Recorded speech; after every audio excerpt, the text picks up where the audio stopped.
Real estate. I think this varies from state to state, county to county, city to city almost. But if all right, my favorite question for you too.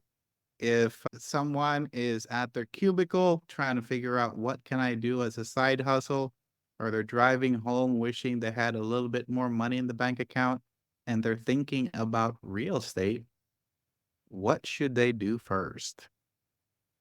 Okay, look, there's many angles that you can look at real estate. Real estate is many different things. You live in real estate. You can also rent it out. It is a very passive income for a lot of people. They can get a property manager to come in.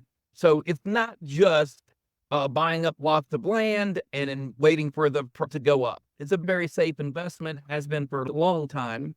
And so that's what we're talking about. How easy is it to be successful at these different things? Throughout my life, I have owned rental properties and homes. I have yet to fail to make money on any of those things.